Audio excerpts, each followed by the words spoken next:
outside this way. Okay, perfect. Good morning, and thank you for being here. We're here to address the additional charges that our office filed today against Joshua Anthony Jones.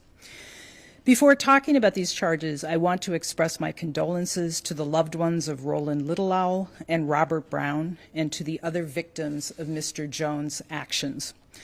On September 18th, there were multiple reports of shootings around encampments in South Minneapolis. Thanks to collaboration between lead attorneys and MPD investigators, we can now dispel some confusion about what happened that day and identify Joshua Jones as solely responsible for all of this targeted gun violence. Mr. Jones shot 5 people in 3 different locations that day, with violence continuing from before 5 a.m. to after 7 p.m. In the first shooting that morning, he shot at 3 people. He killed Roland Little, he injured another person, and he shot at, but thankfully missed, a 3rd person. That afternoon, Jones shot and killed Robert Brown. And that evening, in his 3rd shooting of the day, Jones shot and injured a 5th person. I want to note that we are only using the names of the people who were killed and not sharing the names of those who survived to protect their privacy and safety. Excuse me. On September 20th, our office charged Mr. Jones with 1 count of 2nd-degree murder and 1 count of attempted second-degree murder for the afternoon and evening shootings, so the 2nd and 3rd in time. Today's charges come after further investigation. Our office has filed 1 additional count of 2nd-degree murder for the killing of Mr. Little and 2 additional counts of 2nd-degree attempted murder. These charges stem from the gun violence that happened early morning of September 18th, so that the charges we filed today are actually the case that is first in time that day. In total, Mr.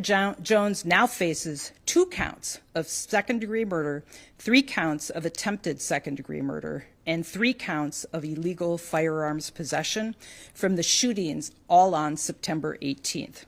I want to just go through slowly the chronology that investigators and our prosecutors have established. We now know that just before 5 a.m. on September 18th, Mr. Jones shot the first of 2 victims in an alley on the 2500 block of 17th Avenue South in Minneapolis. Mr. Jones shot and killed Roland Little. Mr. Jones shot another victim who survived and shot at a 3rd victim who he missed.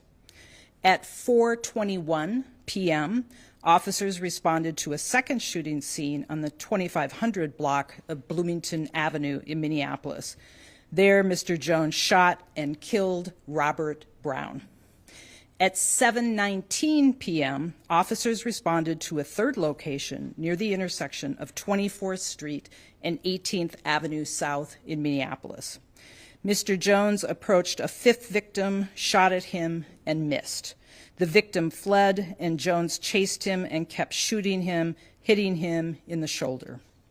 Officers located Mr. Jones in the area of the 3rd crime scene and arrested him. Today, our office filed 1 additional count of 2nd-degree murder for the killing of Mr. Little and 2 additional counts of 2nd-degree attempted murder. In total, Mr. Jones now faces 2 counts of 2nd-degree murder, 3 counts of attempted 2nd-degree murder, and 3 counts of illegal firearms possession for the 3 shootings that happened on September 18th.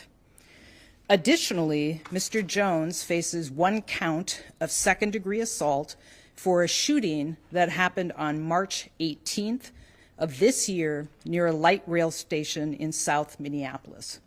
Our office filed this case on July 3rd after DNA evidence came back tying him to the gun that was used, and a warrant was issued for his arrest. This warrant was still active when Mr. Jones was arrested on September 18th. We believe that Mr. Jones represents a threat to our community's safety, and we will continue to argue for him to stay in custody. I know that right now, people who are unhoused and living in encampments must feel under attack. Already they are exposed to threats of violence, and these shootings can only decrease their sense of security. I want to make clear once again that the investigation has shown that while these attacks occurred at or near encampments, it does not appear that Mr. Jones was targeting the unhoused community. Everyone in our community deserves to feel and be safe. Questions? Lou? Because the big question is the motive. Why did he do this? The cases are still under investigation, so we are not aware of a motive at this time. Was Mr. Jones a resident at the encampment? Do we know? We don't believe that he was. Did he know any of these victims? Since the case is under investigation, I'm sure that information will come out later. Are you able to speak to why it's not seen that it's tied to specifically shooting unhoused people? I didn't hear the first part of that. Could you explain what led you to believe that it's not a case of him targeting unhoused people? He was targeting those people that he shot, many of whom were not housed in the encampment. And he did actually appear to have known the people that he targeted. Can you address the large space in time from the first shooting to the second and third? Why so much time passed and what was happening in those hours? And I know you're not police, but address it best you can.